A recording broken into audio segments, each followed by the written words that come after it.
I think watching those kinds of business owners are what I find quite inspiring and quite inspirational. That's just the somebody deal. popping in. Exactly, that's the so deal, cool. and that's the point. Like, that's why, exactly, perfectly why I want to keep the shop front and keep it open. Yeah. Hi, this is Laura and welcome to this week's episode of the Leighton Buzzard Local Podcast. This week I'm chatting to Helen from Bits and Buds, and she's talking all about the journey to her current shop, the way that she collaborates with local businesses and what the future might hold for retail. Hi, so welcome to another episode of the Leighton Buzzard Local Podcast. This is a podcast that I've put together just to showcase some of the businesses and community groups that we have in Leighton Buzzard. And today I am chatting to Helen from Bits and Buds. Hello. Who's also a friend of mine, so I'm half thinking this might be slightly laughably chaotic, but we're going to give it a go anyway. We'll be very professional. We will be very professional. So just to start off with, Helen, do you want to introduce yourself and your business? And I'm going to ask everybody at the top of the episode, if you live in Leighton Buzzard, how can people come to your business, basically? Lovely, yes, no problem. So I'm Helen. I own Bits and Buds Florist, which is a hybrid shop studio, basically, flower studio and shop. I've always wanted to welcome people in to the shop front, so that is always open. If I am in here, knock on the door, come in. But the official hours that you can come in to the public shop space is Wednesday to Saturdays from 10 till 2. But you can shop 24/7, so you can shop online. We've got the website, which is bitsandbuds.co.uk, and everything's on there. You can order online whenever, so that's fine. And then also you can order by phone on Mondays to Saturdays, so it's really, really flexible, really easy, just kind of moving with the times. Yeah, and where's your shop at the moment? At the moment, so I am on Hotcliffe Street in Leighton Buzzard, and it's about halfway up the street, and it's got black frontage. And that's where I am. So come find me. That's where I nearly always am. No, absolutely. And usually some kind of seasonal display. I'm always coming past. The spider you had for Halloween, I think, was one of my favourites. Yes, some are more ambitious and inspired than others, I'm not going to lie. But yeah, no, when I've got that creative mojo, then the front gets a good old once over. At the minute we're doing lots of fun stuff on the windows, so pretty things. And so I said, where can people find you now? Because obviously we're in your shop today, but this isn't the first shop that you've had in Leighton Buzzard. So do you want to, let's go sort of back to the beginning, pre-shop if you'd like. Yeah, but sure. What is the story of Bits and Buds? Yeah, so I've been a florist now for 20 years-ish, maybe just shy. And it's always kind of, when I first started out, it was always the thought that I would end up with a shop. So yeah, 2 secs, we've got a customer. Ooh. Hello. Just popping in to say hello. How are you? I'm fine. Good. And the flowers were lovely that you did Oh, for me. good, So I'm when, pleased. you drop them off at home. So Yes. they were Good, gorgeous, good, so I good. No worries. See you later. Nice to see you. I love that. I And think I might keep that in. That's just the somebody deal. popping in. Exactly, Oh, that's so the deal, cool. and that's the point. That's why, it's exactly, perfectly why I want to keep the shop front and keep it open. So it's not just a studio, which is actually what works really, really well for my industry. But that's the point. I'm community based. Yeah. I want it to be a community, and for someone to just whiz by and say hi is really nice. It's a check-in nice. point. It's a really nice thing. So we were talking Yes, about, sorry. I suppose, pre this shop, Yes. but we were saying you've always wanted a shop. Yeah. And then we just demonstrated why. So should we pick up from there? Absolutely. So kind of always wanted one. Then sort of, I guess, lost my confidence a little bit with that idea and just worked for other people and stuff, which was actually invaluable. Everything for a reason and all that. Picked up so much experience. But yeah, and then when we came to Leighton Buzzard, because I actually originally trained up in Cheshire and lived in Wales, so moved to Leighton Buzzard about 11 years ago. I was still working for someone else, and then when I set up for myself, I originally worked from my brother-in-law's garage, actually. So essentially a studio space. Family studio space. Willingly given. No, in fairness, no, my brother-in-law was amazing. He built a garage for himself because of his own hobbies and interests and cars and all that stuff, and then offered me a corner, which well, I think he offered me a bench, which fast turned into a corner, which then turned into about 3 shelves and some roof space. and the bonnet of his car that he was doing up. At that point, he was like, right, we need to find you somewhere. So at this point, he's like, I very much support your business, but I support you finding some space. Absolutely. So then I ended up down Bell Alley, which is one of the little alleys that runs down towards Duncombe Drive car park. Yeah. And it was absolutely, I think, Spiritual Glow crystal shops there now. There's a few on that, isn't there? Yeah. 'Cause they've got Gaza Records as Yes, well, a couple of yes. doors up from where you used Absolutely, to be. loved Gaza. I loved it when he moved in, and I was his little shop buddy. But no, I loved it down there. It was a brilliant little first spot because it was tiny. It was absolutely mini, but it was just to have somewhere that people could come to again and easily, like not feeling like you're inviting someone onto your own property and giving away personal kind of addresses and things as well. But also, it's more comfortable for the customer to come somewhere it's not a home, do you know what I mean? It's you can come into that space and not feel like you're getting in someone's private space. Yeah. But yeah, so that was gorgeous and it was tiny. And then it was through lockdown, really, 2020, that people actually found me even more easily because they were all looking online. People were taking the time to go out on walks. People were searching out independent businesses. And so I outgrew that space really, really quickly. Yeah. I remember somebody sent me flowers through you Yeah. during lockdown as well. It was awesome. I just was like, why is someone knocking on my door? And it was you, like, someone's brought you flowers. I was like, wow. It was so nice. It was lovely to kind of have that real community spirit of people. And sometimes through that time, like you'd go on delivery routes that should have taken about 20 minutes. I remember one time my husband saying, when you'll be home, whatever. And because obviously nobody was out, this was right in the early days, so people weren't even going out for walks, whatever. And people found that reason for flowers again. They understood it again in a new way, that sentiment, that real kind of passing on of messages. But you would also then be the only person that people might have seen in a week. And I would, again, because of how I want my business to be, I want it to be a personable business. You would take the time and you would speak to people, and I'd hear people's stories, and I'd hear about the person that had sent the flowers, and I'd link it all together, and it was lovely. But so I think this one route that should have taken about 20 minutes took something like 5 hours.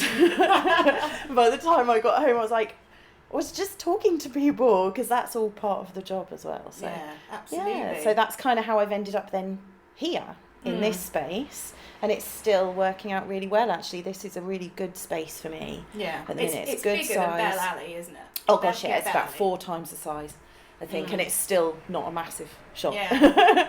But no, it's a really nice, workable space, actually, and yeah, I'm very settled here at the minute, so I can't see myself moving on No, absolutely. too soon. I suppose, I'm not sure if I'm going to be able to ask this question the right way round, but I suppose for me, like, before I came across you and your flowers, like, I regularly have flowers at home now, but it wasn't really something that I did before I found you as a florist. So I guess, like, is there a sort of different, I was going to say, like, a different way that you kind of approach floristry? I think for me, I'm always like, I'm always in the shop like, oh, that's so pretty, and you know the names of all the flowers and why you're choosing them. And I think I do try to mix it up a bit. So I think sometimes I do have quite a standard array, if you like, but I'll change the colours up, or I'll change the textures that go with them, or I'll display them in groups so that you can see how things can work together. And again, I think because I want it to be an enjoyable place for people to be, and then even if you haven't been in and you get flowers, I want it to be fun. I want it to be enjoyable. I don't want it to be what you think traditional flowers or flower deliveries to be. I want it's got to be special. Do you know what I mean? They're magical little things. Yeah. So I think, I don't know if I do anything particularly kind of different or out there really, but I just try to give people something just a little bit different, or just, I do have a little bit of a different style. I'm not scared of kind of mixing things together that you might not normally see, and I'm not afraid of trying out different things or displaying things in a slightly different way. I'm not scared of, sometimes the bouquets might not be massive and sprawling, but they're full of beautiful details. So, I feel like all florists have a preoccupation with size, and I'm not going to pretend that I'm over it, because sometimes you're like, oh no, is it too big or is it too small or whatever, but actually flowers are flowers. So if you're using a daintier, smaller flower, your bouquet is going to be smaller, but it's not going to be less beautiful or less impressive. So I don't, I think I try to just be a bit brave about making sure I'm using beautiful stock. Yeah. Really. No, absolutely. We're in your shop at the moment, and I was taking some videos for like reels and stuff. So obviously you've got your own flowers, Yes. and you have some houseplants in here as well. Yes. But you also stock some things from other local businesses. Yeah. How did that kind of come about, and what sort of things have you got in the shop? I've kind of always kept my eye out for little extra bits and trinkets and stuff. If I've got the shop and people are coming in, I have cut back a little bit, to be honest, since the hours have changed and footfall's changed in town, so you've got to be sensible about what you're stocking. But when it comes to other local makers, I think it's brilliant to kind of offer a little space. Like, their work complements my work, and it's another network, and it's another community side of it as well. So we've got kind of Joe Burfoot's prints in, Joe Burfoot's prints. They're really, really just individual and beautiful. She's a graphic designer, so it's really interesting. I've got Pearl and Pickle cards, and sometimes she brings me in her hand-painted mirrors and things as well, and they're stunning. She's a local illustrator. She's just fantastic. She's lovely, and her stuff's so beautiful. And it's just really nice to offer that personal product again, and that you can tell people, you can tell them who they are, you can send people on to find other things from them. So it's all a collaboration, and they kind of can share what I do as well. And we've got shared interests, definitely got shared tastes and shared interests in like different arts and things as well. So it's not just kind of willy-nilly just picked whatever's going. So and then we've got July Moon, who does beautiful kind of floral earrings and things as well, and she's got her own online business, and she's also a photographer. So her website is stunning. You should definitely have a look, 'cause it's beautiful. But she creates these gorgeous quality pieces of jewellery as well, which all complements each other. Like, I think whatever's in here from a local maker is complementary, and it's really kind of easy going. So their stock's theirs, so it's really flexible. They can chop and change and pick things, and I can ask them for specific things. Get a little bits and bobs special. So it's fun. Hello. I've come to thank the ladies who saved Mother's Day. Oh, amazing! Which ones were they? Which flowers? I sent a message. I sent a photo saying, "Look what's arrived." Yay! I asked her if there's any way we could save Mother's Day, so thank you very much. Oh, you're so welcome. Oh, it was the last bouquet I made of Mother's Day, and I loved it. Yes, it is gorgeous. I don't think we could have set this up like better. I actually called all these people. Yeah, and and you told were them. just like, told them to come. Laura's going to be in doing the podcast. Can you just come and say amazing Say really good things about me, please. No, I promise. So it's genuine. But as you said, when the first person popped in, I think, it's exactly what you were looking to create. Exactly. When you were sort of, it's not so much shop hours now, it's studio / business. Exactly. Which is really cool. Yeah, so it's really flexible. So before... yes, where were we? So before we were talking about that, you were talking about the businesses that you have products in the shop, but Yes. I guess as well, like, how do you find it, like, having a business in Leighton Buzzard? Like, is it the sort of, I suppose, the business community, or your corner of it? Or? I know, it's really fun. It really crosses over. So many different aspects cross over with each other, and different genres, different industries, different versions.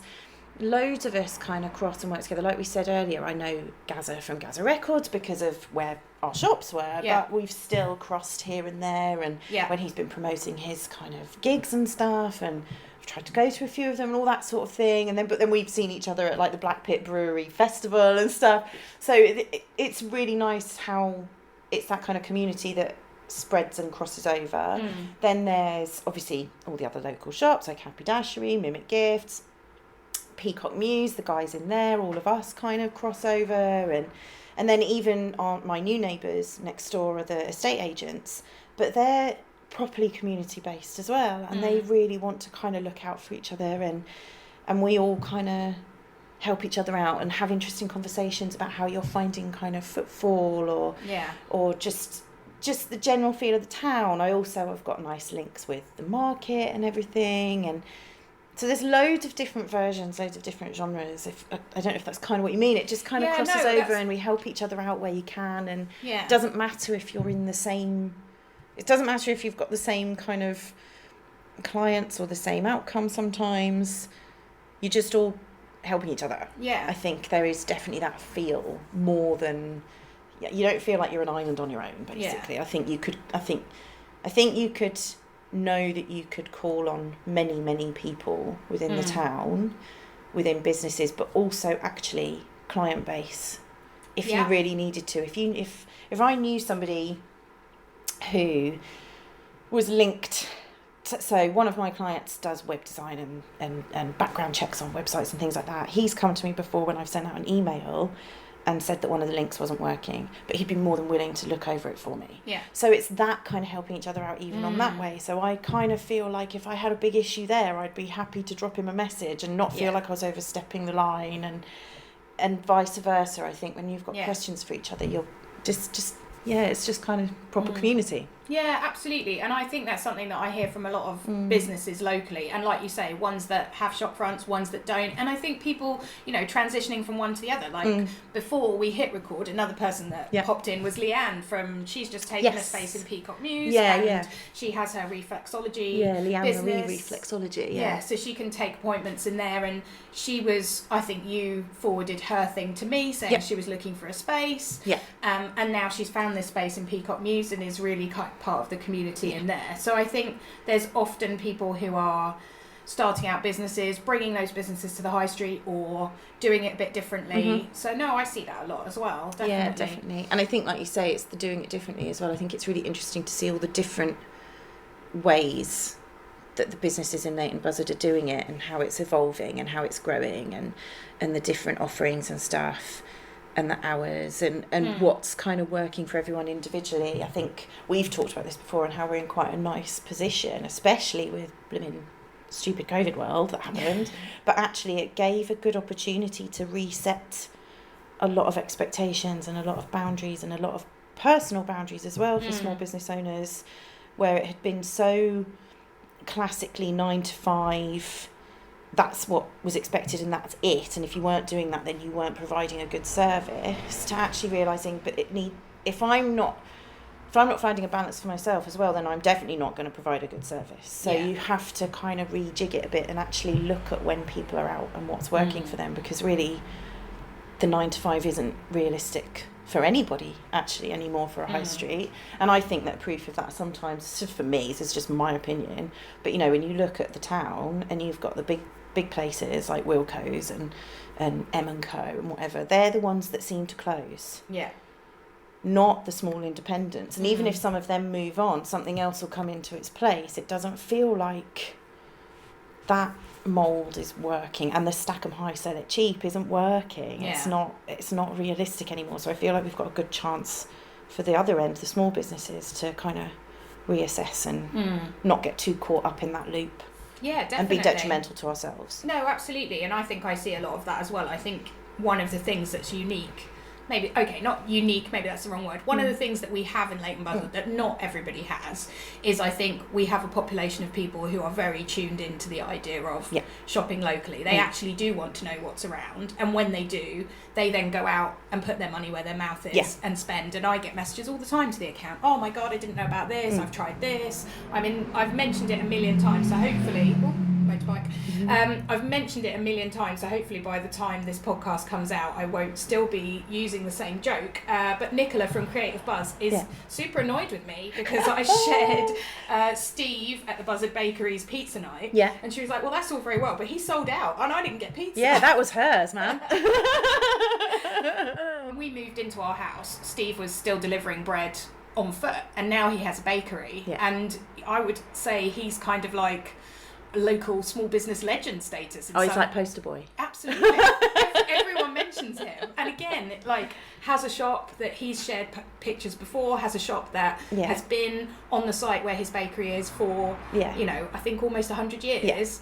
And, now has a beautiful shop of his own.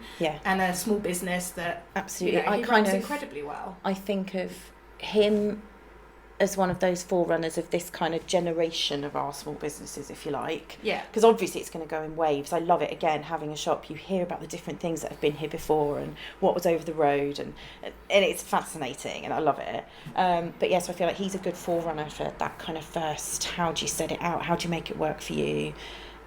It's still traditional, but it's not black and white traditional, if you know what I mean. And then the other person I always look to for things like that, for someone who changes with the times, moves with it, switches things up, tries out new things, is quite, in my opinion, seems quite fearless, and I admire her so much, is Fiona at Peck's Farm Shop. Yeah. And I think watching those kinds of business owners are what I find quite inspiring and quite inspirational, to give you the courage to adapt and pivot and change things. Yeah. And not be afraid to try out different ways of doing it, because it is still meeting a need, and it is still providing the service that's expected, but not necessarily in that classic rigid, confining way. No, absolutely. Because I think as well, you know, you can't get away from the fact that the way that people shop has fundamentally changed. I mean, if you go to, even if you never touched a local business, you can go to Milton Keynes, to the shopping centre, and there are large shop fronts which are now empty because we've lost massive chains. Yeah. So the way people shop is so different. Yeah. And so it makes sense that small businesses would adapt to that as well as larger businesses. Yeah. So my personal end game and idea of what, like, my view of how it should all shift about in like years to come, but it would take a big shift, it would take a lot of change in shopping habit and culture of retail, is that really, especially with people working from home more but also going out to work, what we actually need is we need out of hours shopping. Sod the whole, you know, core hours in the day of 9 to 5, like I said. People are working. Like, they don't get their lunch breaks in the same way. They don't get, they're not coming into offices in your high street or in your small towns. They're commuting. They're not about to just pop out. So I feel like really the shift that needs to happen somewhere along the line is almost to go more like kind of like European cities and Spain and hot countries, basically, where you've got that earlier morning, catch the school run, catch the commuters on their way to work, whatever. And then again, really, like 4 till 8 p.m. Like, how amazing would that be for all of us if we could know between 4 and 8 p.m, oh, that's right, I can just pop out and do that. But it's just not how it sits at the minute, and it would take a massive difference because that's a whole different game of staffing. I'm not willing to do it right now, do you know what I mean? Like, I'm not giving up my evening either, but at the moment, there's a lot of exciting change that can happen. Yeah, definitely. Cool. Well, I mean, I was going to end by asking you, like, what your favourite local business is, but I think we've kind of covered that. all of them. Except I didn't mention Perfect Parties either, and I'm also in love with them, and we're having a bit of a love-in at the minute with balloons and stuff with bouquets. Oh, awesome. Yeah, no, well, we're helping each other out. Oh, yeah, so that I think they're awesome anyway. I've always thought it's brilliant that we're a town that can actually sustain a party shop. Like, this is just the best thing in the world. Oh, so the party shop round the corner. Literally party shop down on Lake Street. And and they're just so lovely and friendly and helpful. And so I don't stock helium balloons in here because you have to have licenses for the helium and all the rest of it, and it's too much for my head to get around. But no, so people can add on balloons to their orders. Awesome.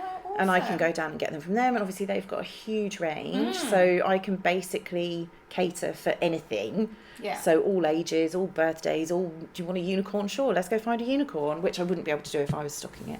Yeah. So we're kind of really that's lovely. Working together at the minute, which is really nice, and they're really helpful. They're just lovely. So yeah. Oh, that's really nice to hear. Okay, well, good. I'm glad I asked that question. There we go. We'll do those. Cool. Okay. Well, I think that's a lot less chaotic than I thought it was going to be when we started. Yeah, I think we did okay. Only a couple of interruptions in a good way, and cool. I think we're good. We'll pat ourselves on the back. Well, thank you very much for joining me, Helen. Thank you. Thanks for having me. Thank you so much for listening. You can subscribe wherever you get your podcasts, and you can also find out more at leightonbuzzardlocal.co.uk or follow me on Instagram, Leighton Buzzard Local.